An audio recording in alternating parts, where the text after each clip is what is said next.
Right, I can see the chat. I can see. Okay. All right. That is an aggressive opening music. Thanks. I'd love to take credit for it. I couldn't actually hear it, but that's just streaming software for you. Hi, everyone. All right. I was going to do this. I was going to do this. Like, okay. Let's see if I can show this intro, like, and just make like fanfare noises like like that. But it could take a long time, and my computer might chug or something. So yeah, this was all done in Blender. I mean, look, I'll just pause it for a second and just swing into 3D view. There we go. Right, all those things are building on in Blender. Why not? And that was just for the teaser trailer. Just taking one of the assets from this course and animating it, I guess. So yeah, that was a bit of fun to do. But it helped that I had all this stuff there. Now I should probably get some notes up to see what I'm going through. Yeah, can't believe I got a note here to say hi everyone. Paul here for cgcookie.com. Welcome. Today I'm going to be discussing this course, this new course that's taken me quite a while to put together. It's called Panels, and it's, well, as you can see, it's about making comics in Blender. And well, when Wes first asked me. See, I love comments like this. I don't know what's happening, but this looks exciting. Yeah, that's life, Jeremy. You know, I walk out into the street and I say that exact thing every day. So yeah, this is a course about creating comics in Blender. And when Wes first asked me, I was like, well, yeah, why would you want to do it? Is it possible? Can we do it? And so I embarked on a very, very long journey of just researching how I would apply comics creation techniques in Blender. What can Blender bring to the table? How can we explain the process of making comics in a Blender environment? And this is the result. So I'm just going to, I'll just shut that down and show you the main file that we see in our course. Right. Before I start, of course, I should probably let you guys know that, forgive the little spruik here, but I needed to let you guys know that Panels is now available on Blender Market as a standalone item.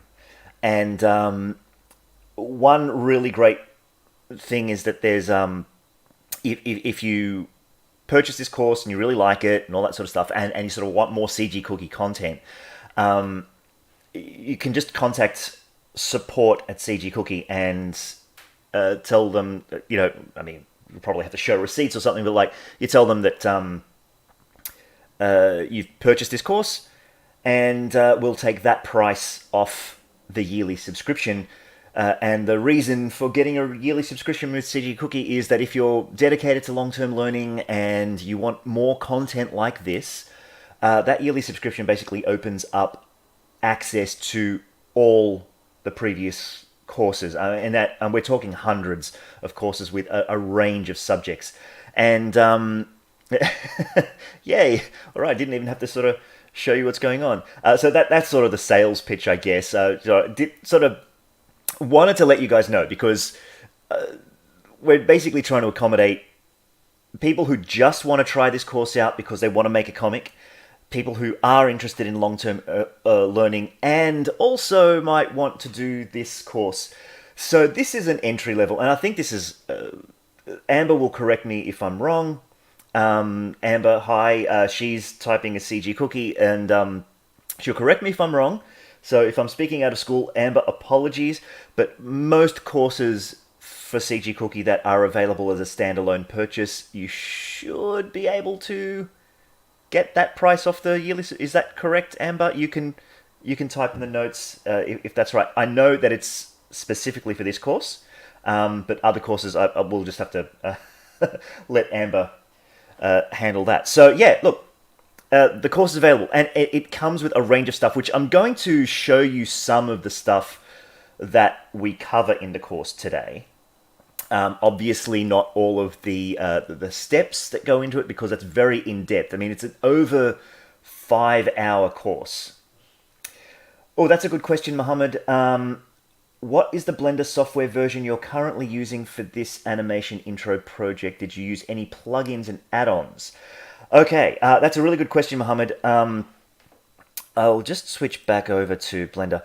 As a rule, try not to use many add-ons or any add-ons at all. I try to go with the default most recent version, and I believe that 3.3 is now in long-term release. So everything you see in the course, you should be able to use whatever the latest version is.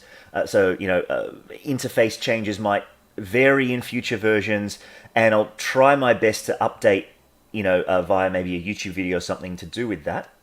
Thanks, Amber. Yes, Amber's just confirmed anything you purchase in our CG Cookie Blender market can be applied to a subscription to CG Cookie. That's actually really good. Okay, so thanks for confirming that. So yeah, look, I hope that answers your question, Mohammed. Yeah, I'll be using a version 3.3, which is the long-term release. That's the version that Blender releases every now and then and give you long-term support. So even though we'll get a 3.4, 3.5, all that sort of stuff, this one is a version that will be supported for a few years. We're talking bug fixes and all that sort of stuff. Now, I said most times when it comes to add-ons, because there's something that I'm hoping to show you, that one of our IAs, if Shawn Blanch SB is in the house, hi Shawn, he's helped me with this, and it is included in the course, so that's just a little foreshadowing there. So anyway, let's get on to panels. So what were we doing in panels? We'll be creating a comic book. I co-wrote a script with Wes Burke that was supposed to be set in the Eat Sheep universe. And I'm going to just go into page 1 here. And basically, yay, Shawn says hi. Basically, the script had to be very short. It had to be, easy to draw, because, I could definitely do a 32-page comic, but 8 pages was a nice, small number to tackle, to create a course around, and to really try out a lot of things in grease pencil that if you've used grease pencil before, you may not have been aware of, and that I could actually get this course out in a good amount of time, because it takes time to draw this stuff. And so I'm just going to shuffle through the cameras here. And so all of these pages have been illustrated in grease pencil. Okay, there's actually no 3D objects here. So yeah, this course is a course that specifically focuses on using the grease pencil to create stuff.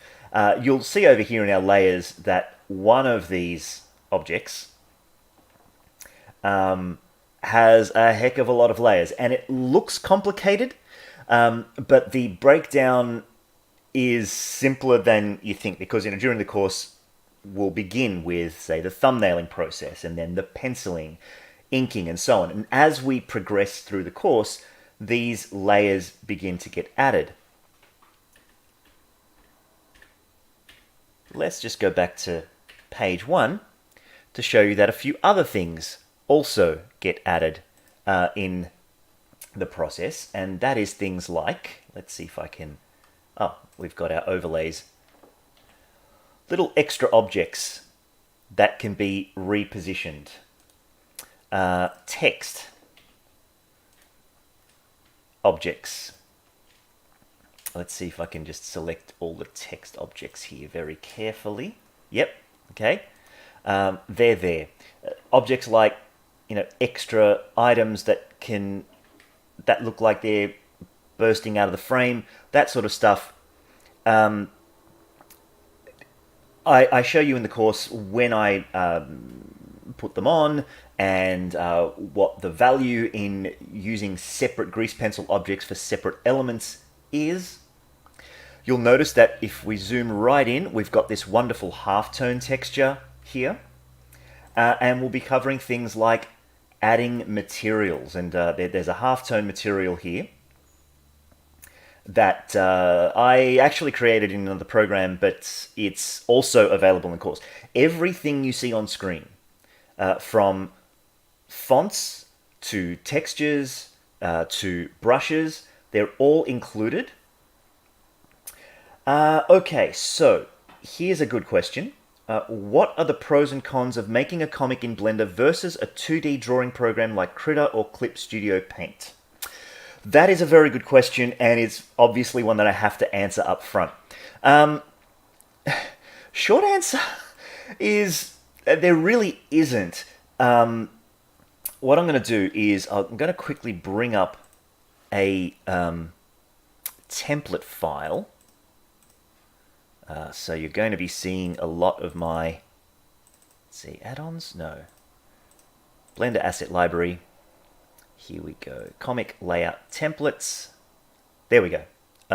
Yeah, and let's make sure we've got this. Right. So one advantage of Blender is that we are working in 3D space, which means that we can go beyond just grease pencil, although I have to stress that this isn't something that I cover in the course. I'm working in a 2D environment. I'm working in a 3D environment, but with 2D concepts. However, you can set Blender up to take advantage of things like what we're looking at on screen here, the asset browser, right? And yeah, this kind of apes what we've already got in Clip Studio Paint. And the thing is that as you create your own templates, let's say, you can add them to your asset browser and keep a library fixed, but they're available in Blender all the time. And so, yeah, so these files here are available in the course as a part of the extras, and they are literally drag and drop. Okay. The other advantage is that it's already resolution independent, right? So it means that the more you zoom in, like if we go into this, right, the more you zoom in, it doesn't matter how close or far away we are from something, it's always going to be crisp and clear because everything is a shape. Everything is an asset that's in 3D space. So resolution is simply a case of setting the right resolution in your render format. And I've done a bit of a trick here. I've set my resolution to basically be set to 300 dpi, which means that at 100%, everything prints out at this resolution. It's got a pixel resolution of X and Y at 100%, set for 300 dots per inch. But if we wanted to say print at 600, right, which is obviously double the resolution, in pixel dimensions, it would be double the size. But when you're exporting a file, a printer only sees DPI because it has real-world measurements. 600 DPI, 300 times 2, 200%. Bang. Now we can print that file out at 600 DPI. 1200, let's go 400%, right? And the thing is that the image will remain as crisp and clear at any of these resolutions without having to doctor anything, without having to change anything. So that's a couple of advantages. Obviously, there's a couple of drawbacks. The one obvious one that I did want to talk about is color space. So I'm just going to go back to my... that's the cover file that we'll be looking at in a second. In terms of color space, we are working in RGB. And if you... I just got to get some notes up here. Right. Right. We're working in RGB because Blender is first and foremost a program for, creating stuff for animation or screens or that sort of stuff. It isn't necessarily equipped to be something that can be sent, that your renders can be sent off to printing.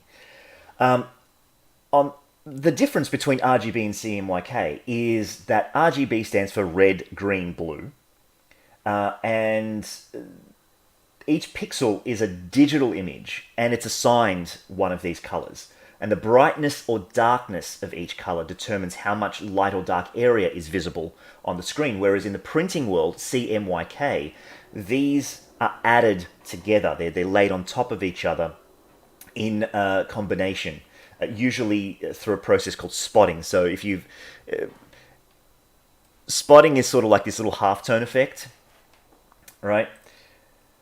And so that's what the printer does. Now, the one drawback is that we are working in RGB and there isn't really a color space in our display device settings or in your view to switch over to CMYK, right?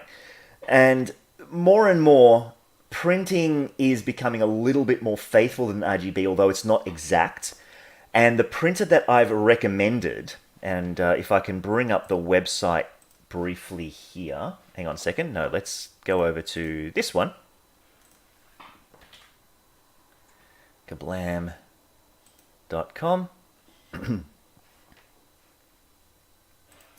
Right. This is the printer that I've recommended in the course, and they actually prefer RGB files.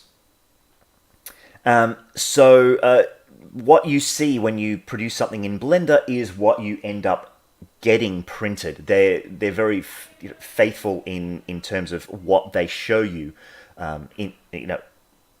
with your creation. And I managed to let's go back here. I managed to get a print off to Wes, and he tells me it looks good. I did it because Kablam is an American based company. I think they print out of Florida. So if you're in the US, postage costs are very good. In terms of print per copy, they're very affordable. I think this 8-page comic cost me $2.67 US cents from memory for one print. And they do scale up, so if you're going to do a large-scale print run, they have cut-off points and they reduce the price. They also reduce the price for things like putting an ad on the back of your comic. Also, people who purchase panels through either Blender Market or their students or citizens from CG Cookie, are we still calling them citizens? Subscribers, even. There's a special discount code that you'll get. And you'll be able to get your stuff printed for a little bit cheaper. I think they take 10% off. So yeah, look, you can get a very affordable print sent to you using Kablam. However, there are other print services that we could recommend. And we've heard from one. I think they're called Mix'em Printing. Not Vistaprint. There we are. And I was just briefly checking them out this morning, and it looks like they've got contacts Australia, United States, United Kingdom, and Canada. United Kingdom will be great for any European printing. Postage from the US to, to Europe is not great, so United Kingdom would be great, and obviously if you're in Australia. They have a file of uploads. You can actually upload the TIFF files that we create in Blender to Mix'em, so you don't need a PDF. However, one student of the course was telling me that you can use something like GIMP to create a PDF for free. and that works really, really well. However, that isn't covered in the course because we're just talking about Blender. So there's a couple of points here. Disappointed in Clip Studio's biggest pack on sale. Yeah, Critter is another one. Critter I highly recommend. I used that. That's also free, and that has got some comic book templates. But you're going to have to set up for vector art in Critter. Critter also does have a variety of brushes compared to Clip Studio Paint. What's the time? Okay, look, I've been rambling on for about 20 minutes. I should probably give you some sort of a demo here. So why don't I quickly open up a new file. One of the things that I do to kick the project off is create a new startup file for you, and this doesn't override any of Blender's startup files. I've based it on the 2D animation layout, so I'll just quickly bring that one up. This is the 2D animation layout. It puts you straight into draw mode. It has everything set out for drawing, so I can just go ahead and draw a solid stroke, and I'm drawing with the pencil brush. I can switch brushes. I am drawing with my Wacom tablet, right? Okay, it makes things a heck of a lot easier. I would highly, highly, highly recommend that you don't consider the course unless you're using some kind of drawing device, right?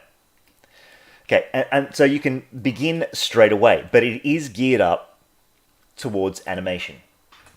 What I've done is I've tweaked this slightly to have my own kind of setup. And thanks to an artist that I follow, her name's Sophie Jantak, and in the course or the lesson that is relevant, I've done a little shout out to her. But I believe she is now see if I can quickly write this up on screen. No, I don't want the green. I want the black. No, and I don't want the graphic pencil. I want the solid stroke. Let's try this again. I think it's simply...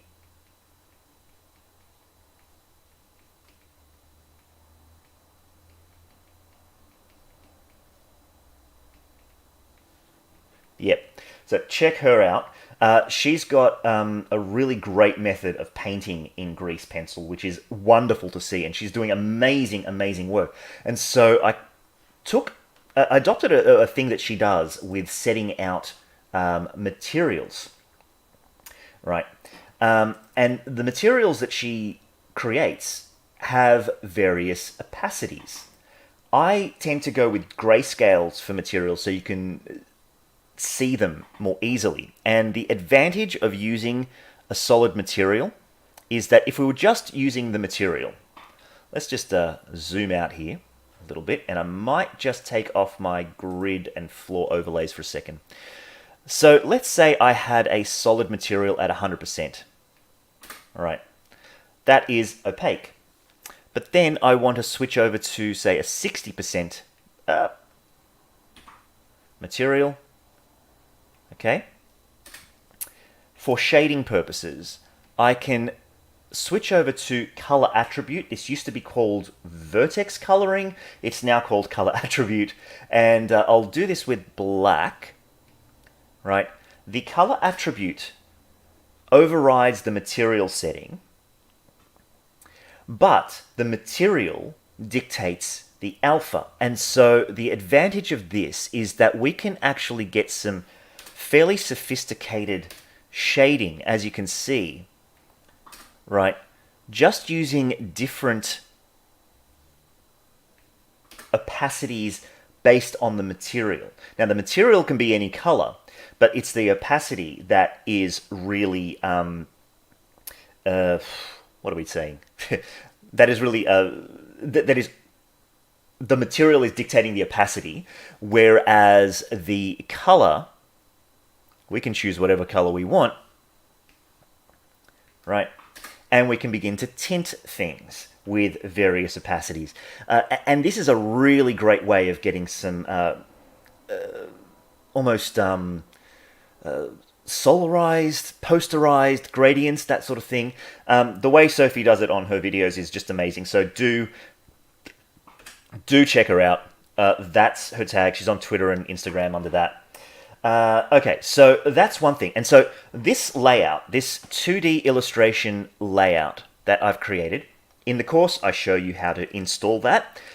It's actually a really simple process, but that file is available for you to install.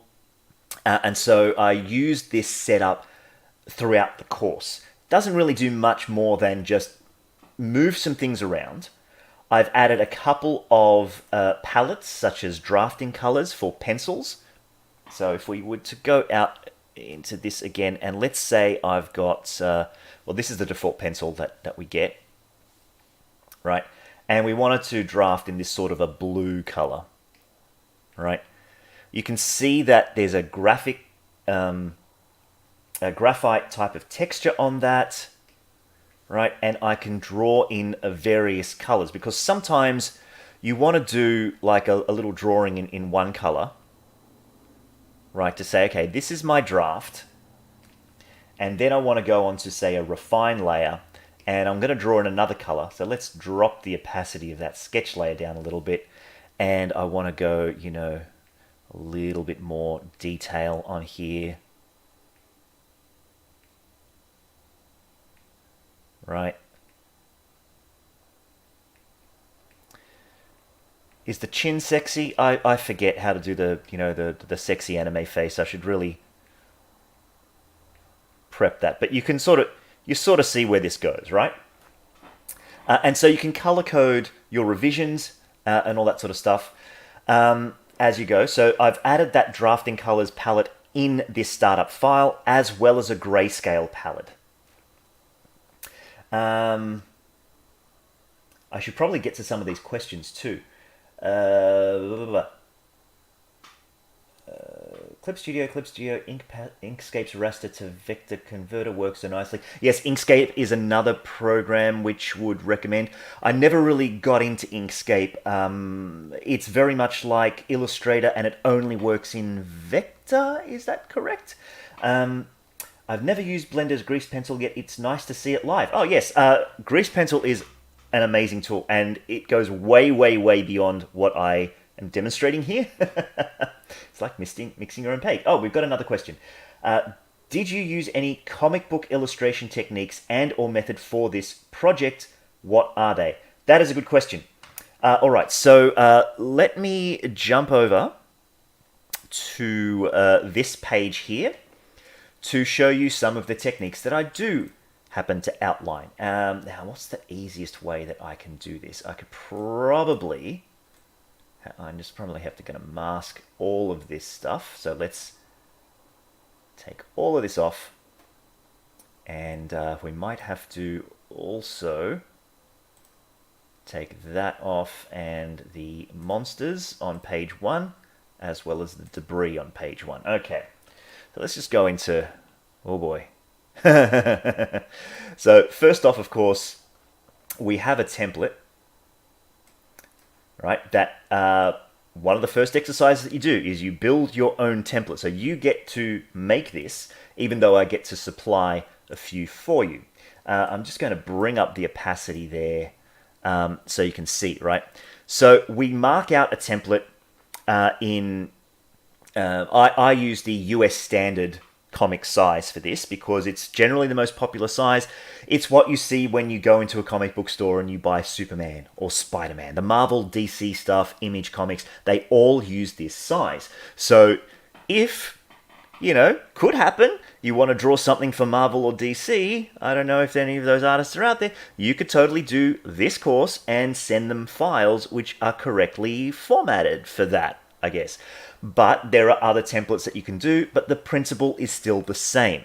Okay, so in terms of comic creation, yes, we go through setting up a print file. We take a look at the units, unit scale and lengths, so that we're working in centimeter scales and not meter scales. The reason we have to look at this is because print is in centimeters and inches, right? I'll just quickly jump to this last question. So what we see here is the panel add-on, blue frames, white background. No, you actually get to create the panel in the course, but I have an extra file with pre-made panels that I've done that you can import and just start from the comic creation process. But I go through your live area, trim area, all that sort of stuff. You create all of that. Then on top of this, let's go back to artwork here.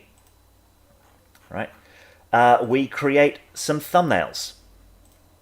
Okay, so we do some thumbnailing where we sketch out based on a script what the page is going to look like. Then we add some pencils to that. So I've got 2 layers here because the monster had to be overlaid. So we overlay the pencils. I've actually got a tint color on this, which I can reduce. Right, so you can see that the pencils were actually drawn with this graphite black. Then after the pencils, we go into inking. I split the inks up into background, midground, sheep and foreground inks.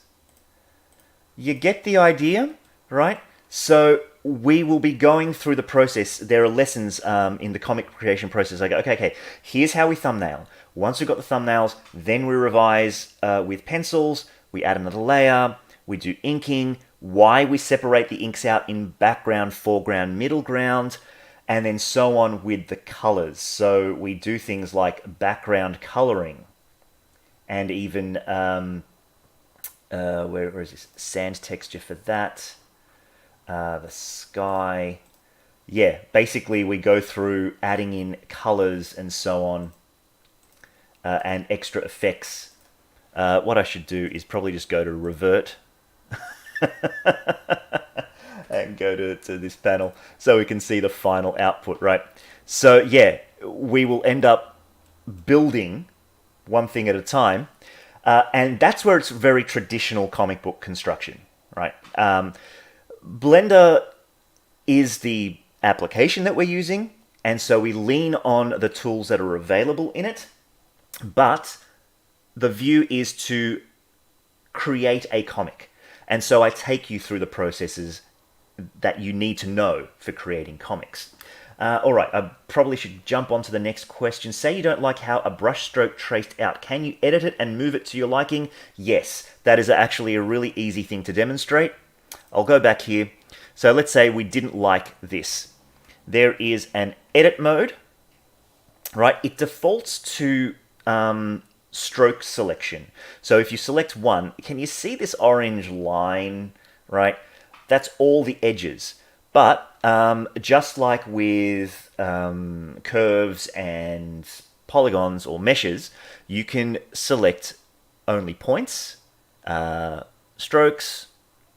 There's even this curve editing, but I won't go into that just yet. But if I go into points, you can actually see the points that make up the curve. And if I go onto proportional fall off, and I hit my G key, right, I'll just shrink that down. You can further manipulate that line. I can also do things like Alt-S, shrink or fatten the thickness of that curve. Or let's say, now this is getting really clever. Let's say we didn't like the type of graphite pencil that was on here. We can switch to a different pencil. Come on, don't make a liar out of me. I've got to unpin this.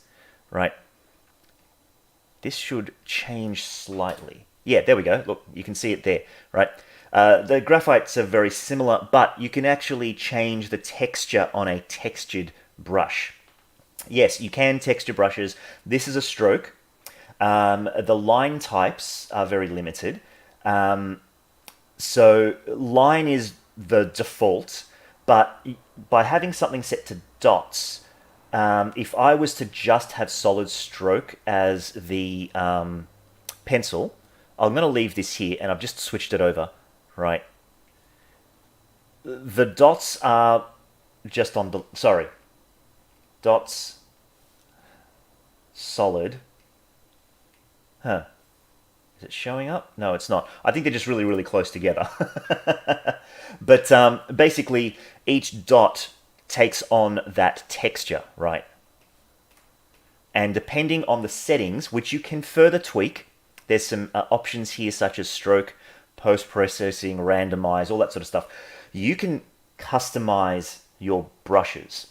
And along with the course, I've actually included a little brush pack that I've had free on Gumroad for a while. And I've created a couple of drafting brushes. So there's actually a pencil non-repro blue and a non-photo red. These icons have to be pointed to. They don't automatically get put into wherever Blender magically puts their icons, unfortunately. But it's okay to just have, say, this pencil and just change the drafting color with your palette. Hey, Value Animation Studios. I'm just checking the time here because I did want to show you something that Shawn worked on. So sorry, Shawn, for keeping all of this. Let's just see if there's... okay, so I hope that answers the question about the brush stroke. Is a standard page size?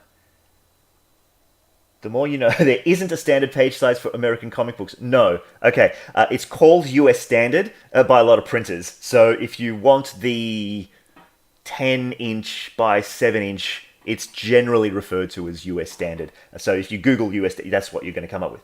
But I will show you again that I've included a couple of the other formats here.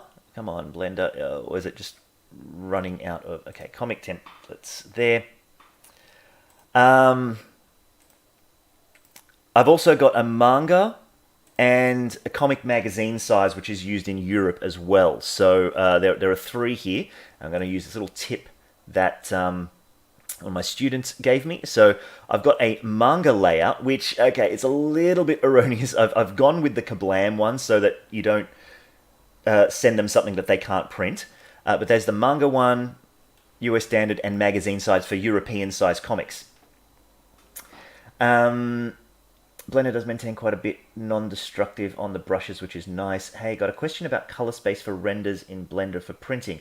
My printer of choice requires sRGB for making full color books and comics. How do I change? It's already set up for that. That's the answer to the question. You're already in sRGB space. So if you go to your output properties, you can just set it to display device, and it should be set to standard as well. Oh, Shawn's answering that. All right. So, yeah, speaking of Shawn, I wanted to show you this because in the course, I talk about outputting files. When you have to output files to a printer, they have to be specifically labeled. Now, when you're doing interiors, it's already taken care of, okay? If we were to save out some interiors for Kablam, they like to have the numbers up front. And for Blender users, you know that if you just type in the number, the name of your render, it's going to append the number at the back, right? But there's a hack in Blender that allows you to do interior numbers the way that a printer might want them. They want the numbers up front so that page 1 goes first, page 2, page 3, etc., etc. And the hack is very simple. By putting in hashtags, 1, 2, 3, however many that you need for padding, that's where Blender's going to put the numbers. Now, 3 is generally, unless you're going to be printing a 1,000-page comic, which I would not recommend to do in one blend file because, anyway, that's a whole other issue. But if you put those hashtags in, and then you put in your all-you-can-eat file name, it will label them as such. It'll put the numbers up front at render time. Okay, that's the Blender internal hack that's already available to you. But what if, in terms of the cover, I need specific cover names? Because Kablam likes to have A, front cover, B, inside front, so that then that gets, all the numbered files get sandwiched between A and B and I think Y and Z, or they, the cover design makes sense to a printer. It's always ever 4 files for one. And in the tutorial, I basically talk about how this isn't a huge amount to then manually relabel. But Shawn did something really cool for me. So thank you, Shawn. And I'm going to show your plugin in a second. Right. This is the cover art. 4 pages, 4 markers that are all labeled. Shawn wrote me a really simple add-on called render markers. I'm going to just enable this add-on, right? And yes, you should all check this out. But this does something really, really cool. Okay, so I'm just going to enable that. Now, damn it, I've got to remember. Oh, yes, that's right. So then I'm going to point my render to where it's got to render. So let's just delete all of these covers here, just so I can show you that this works great. And probably don't need that cover file either. Right, so we've just got our 8 pages, right? And I'm going to accept that. The naming doesn't matter. You can even leave it blank. I'm going to go accept. Then, at render, Shawn's add-on adds render marker frames. And I get a little hourglass, right? And when the hourglass goes away, the render has been done. I get a little message down here, render it and saved. And if I open this up again, now I've got these files back. And they're labeled what I labeled the marker. A front cover, B inside front, Y inside. So that little add-on is in the extras folder when you buy the course. And if you're getting it off CG Cookie. And I highly recommend it. It's very, very useful. And that saves a step. So thank you so much, Shawn. I'm just going to see if I can bring up the Blender Market. Let's see, render markers, I believe it's called. Let's see if this is, yeah, there it is. Okay, this is Shawn's thing. Yep, so it's $1 off Blender Market if you want to use that. I think he's got it on Gumroad as well. Am I allowed to see the G word? I don't know. Yeah, and that's free, but it's also comes bundled with the course as well. But it's, man, I found this so useful. So thank you so much, Shawn, again. All right, what are we doing for time? Okay, we've got about 15 minutes. Was there anything else I had to cover?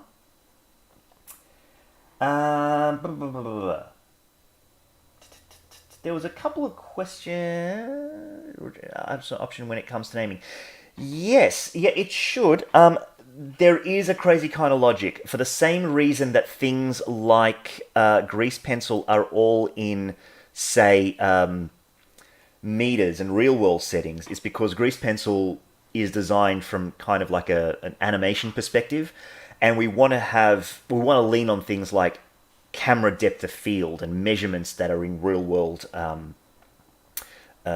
settings. And so the first part of the course, obviously, is to shrink all of that down to centimeters. Now, yes, I should probably point this out.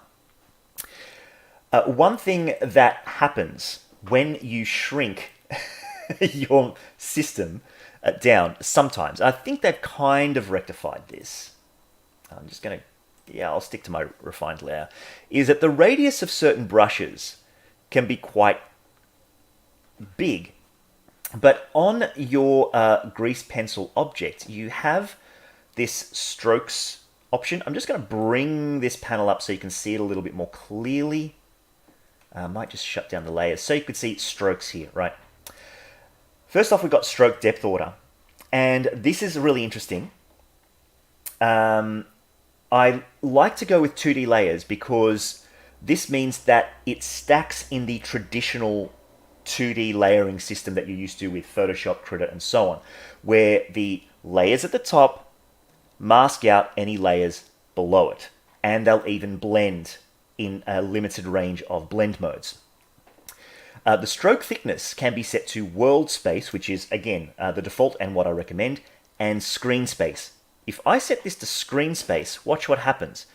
The more I zoom out or zoom in, the thickness of the line is proportional to the screen dimensions, not the world in which you've drawn this.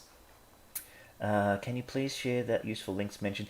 Yes, Mohammed, after the live stream, what I'll do is I'll try to put these links in the description notes. So yeah, don't worry about that. So I tend to have that to world space. Now the other thing is the thickness scale. Centimeters are 10% of meters, and so the smallest thickness scale you can get is 10. So if you're zoomed up really, really close, right, and you need to draw a line in centimeters, right, you can see how at centimeter thickness scale that works. 1 pixel, because it doesn't draw great. You can't get a really nice fall off, right? And then the radius is just a little bit, it's really difficult to handle. Trust me, you want to drop down the thickness if you're going to be working at smaller scales. All right, so answering a question before we run out of time. How did you proceed to illustrate the comic book grid perspective lines on the project's front page? Did you make the comic book layout model, or did you take it? That's a good question. I don't want to sort of reiterate what I did in the course because it took a while to explain. I did build it inside of Blender. I actually built it using planes and then converted to grease pencil because it was just easier to snap these to grid. You'll find that there are some shortcomings with grease pencil, like snapping vertexes to grid and stuff like that. The points don't exactly correspond to those sorts of things. But yes, I did build it in Blender. You can find dimensions for pretty much any kind of print media online, and I took the sizes from Kablam's website. I'll just quickly bring that up again. Wrong page. Kablam. They actually have templates here, right? So you can use, if you're using other programs, what they do is they go, okay, download our template, bring it into Photoshop or Clip Studio or whatever, and use these dimensions. I've taken their document size dimensions, but transferred them into Blender so that you can set up things like a template structure. So if we take away the artwork here, let's say, you can see that these templates, I'm lettering. Let's just select this template. I'll just bring up the opacity right there. Okay. This is a grease pencil object, but it's also got a modifier, right, where you can do a layout. Okay, so we can lay out our template inside the Blender interface, and then what we do is we set up cameras. Might have to, no, there it is, cameras. Why can't we see? That's because the extras are turned off. Okay, we set up cameras, right, and then we bind those cameras to markers.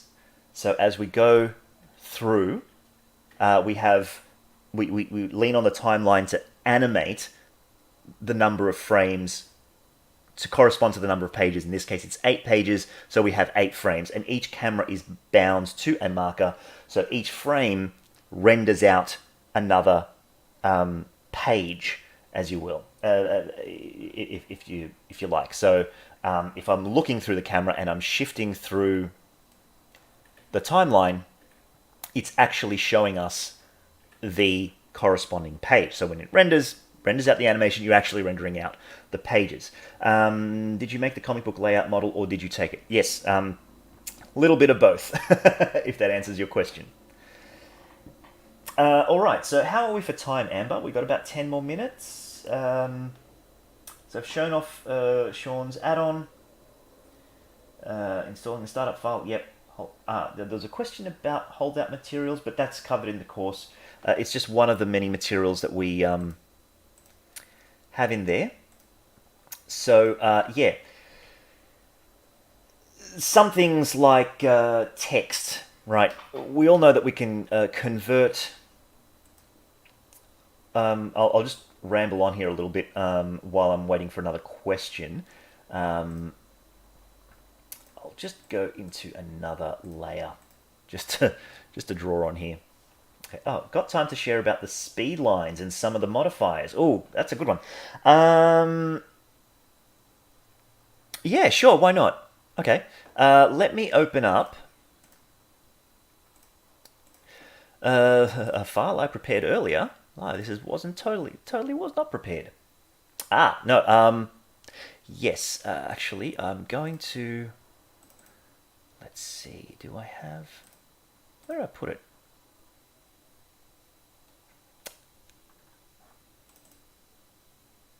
That's a good question. I might have to build it from scratch for you, which doesn't take too long. No, actually, it's better if I show you. Give me one moment to bring this up. Might be in...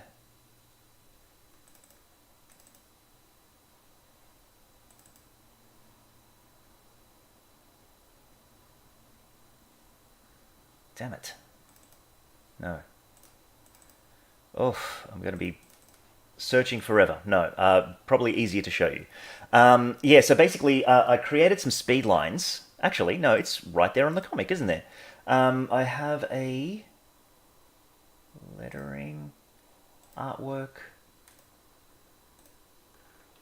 speed lines. Yes, okay, cool. I can show you the speed lines artifact. So I'm just going to duplicate this. Duplicate, bring this out over here. And I'm going to have to tweak a couple of things.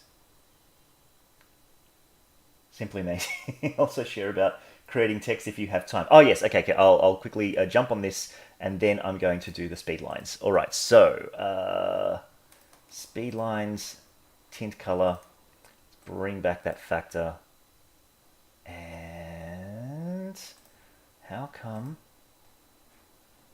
they're all gray? Oh, it's because blending mode. Is that it? Ah, opacity. There we go. All right. Speed lines.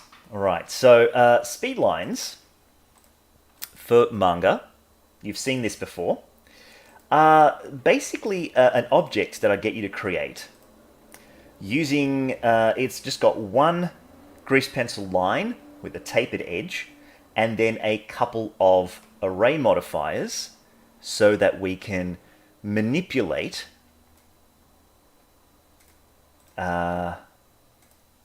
if we need it to be that, right?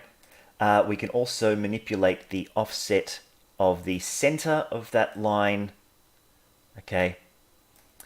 And do other things such as make them more, closer to the point of whatever is speeding, and we can also thicken them to get some really neat effects.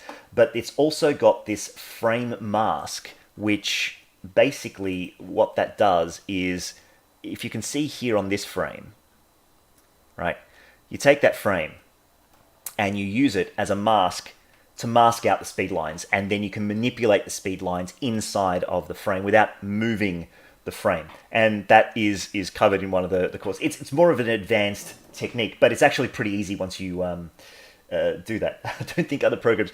No, Eclipse Studio Paint actually has brushes. But yes, you can't sort of do it with that level of manipulation. And it's modifiers, it's not geometry nodes or anything. So that's speed lines. Now, you wanted to know about text. All right, so text... I'll leave that up there. I created text using Blender's own text objects. So the lettering, for example, is actually text. The balloons are grease pencil objects, but you can also create balloons using, what do you call them? Curves, right? Yeah, Beziers. But you can also do it in grease pencil, and I was sort of thinking if I had time, and it may come out later, to sort of like do a little word balloon library or something like that. Actually, did I create something like that? Let me just go to our library files. Sound effects.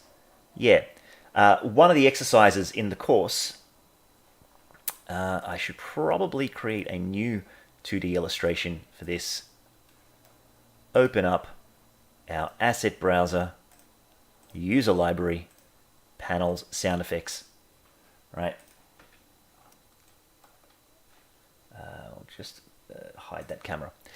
I've done things like created... Oh man, why can't this... Is it because I've... There we go. Only supported in object mode. Oh, that's right. I'm in draw mode. No. Okay. Blam.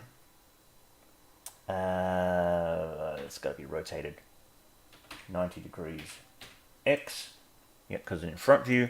Right. I've done these as little... one of the exercises in the course is that you create this using text effects. So let's recreate this Blam object. Right, we go text, add text, align to view. Now, why am I working in front view? That's because by default, Grease Pencil is oriented in front view. I was umming and ahhing of whether or not to make my particular startup file oriented in top view. I just didn't want to confuse things, especially if you had used the Grease Pencil before. So everything is oriented in front view. And as you know, when things like text effects get added, they get added default top view for some reason. So here's our text. Right, we can give this a default material. Come on, new material. What I want to do is I want to make this material black, and I want this to be just an emission shader. Black, please, so we can see what we're doing. Okay, I won't really apply. Actually, no, maybe I will. Let's apply a font. These are ones that I have downloaded. I have not included some of these fonts with the course because they all have various poor legalities, but the ones that are included in files in the course, they come from Google, so they're freely distributable. I've also added some links in the course for places that you can find fonts to use yourself. So here's one that I use for comics quite a bit. Okay, so this is a text font, right? Let's say we had something. It says Blam, so we want some holes there, right? We can convert this to a Grease Pencil object, but something's going to happen here, and that is that all the holes get covered up, right? I'm going to just change the base color of this material to something... I'm just going to use the...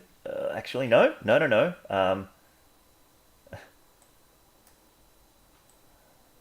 Yeah, look, let's just stick to black there for a second. So this material that it makes is applied to all of them. It's just a default material. And I guess that a Python script or something can fix this, but what you have to do is you have to create a new holdout material. And so I'm going to do this as a fill, a solid holdout, okay? And just to demonstrate, I'll just change the color of that. Then in edit mode, right, I've got the material settings here. I'm going to select, shift select those shapes there and assign this holdout material, and then that punches the holes through the lettering. So if you're converting text to Grease Pencil objects, and why would you want to do this? Well, let's say we then want to turn this Blam, right, want to further manipulate it in edit mode and do some really funky stuff with it. So let's bring on proportional fall off, and let's, you want to really stretch those out and do something like that. Well, you want to do that in Grease Pencil mode, and then that becomes really easy to manipulate that text, and then that becomes a really cool sound effect object that you can add to your library to do something along the lines of, let's see now, rotate X 90. No, where did I put this? Bada boom. Rotate X 90, right? Along the lines of this. So here's one that I created earlier, and this is also available as a library file in the course. And then you can sort of build up a little library of text effects. The reason I haven't textured these either is because you might want to bring in your own text or do things such as in vertex paint mode. Right, let's select all of these vertices, and let's say we wanted a nice sort of orange sound effect. Going to go set color attribute. Why is this not showing up? This is making a liar out of me for some reason. Sometimes this doesn't work, and I know why. I really, really do know why. It's just not working for me right now. Damn it. Do I have to paint this in? Has it just selected the outline? Yes, it's just selected the outline. Vertex paint mode. Set. Damn it. Okay. Let's unlock everything here. You get the idea. Oh boy, we're going over time now. Say we go red and fill only. Right, we need to select all of the points on that. Set color. Okay, so that's done. All of them, outline, stroke, and fill. Fill. So we want to go to stroke now and get something like that. See if this works. Oh, it's doing it over the whole thing. Right, that's because the paint overrides absolutely everything. So what we're going to do is just set this to stroke. No, we'll just set this to fill. Select this orange color, and in vertex paint mode, just, yeah, do that. Right. All right.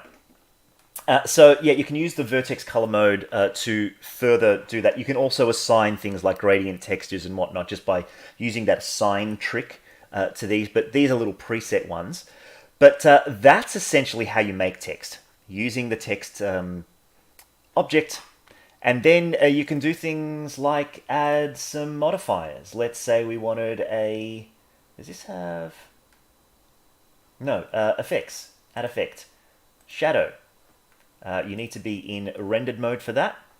And we can change the shadow color to something exciting. We can change the shadow's opacity, all that sort of stuff. And then, you know, change the shadow offset, right? And that further allows you to add to your library of assets in really fun ways. Yes. So look, I think, Amber, are we coming up on an hour? I think we're beyond an hour, so we've got to sort of wrap this up. But I just wanted to show you a couple of extras that we get. I've actually included some fun desert assets in there as well, such as these clouds, because another way you can make comics is to have a preset. Let's make a new collection here, just so that we can. Clouds. Let's just use the clouds collection, right? Literally dragging and dropping objects such as clouds into your scene. And why does this not bring in?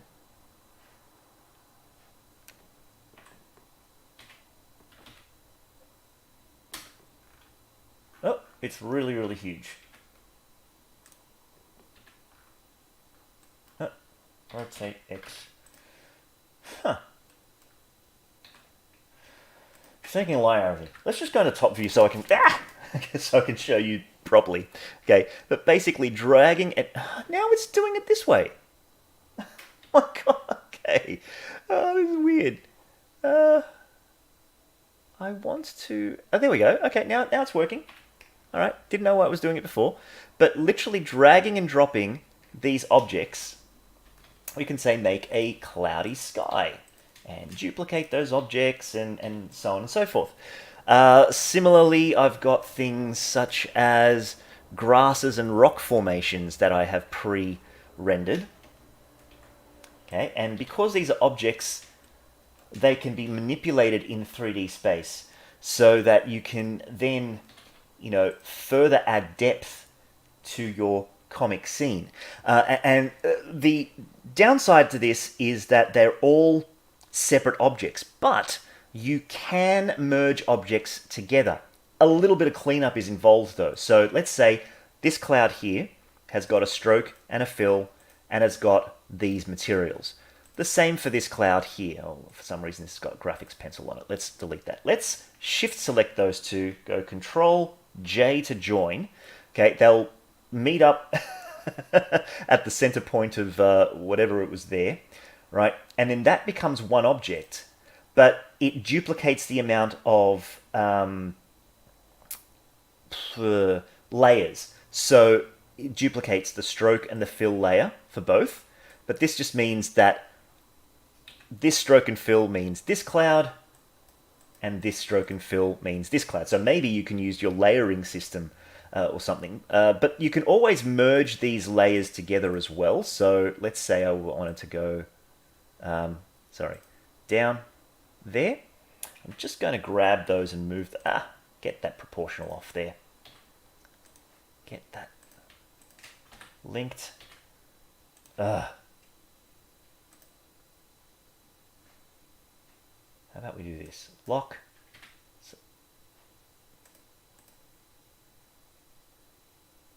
Interesting.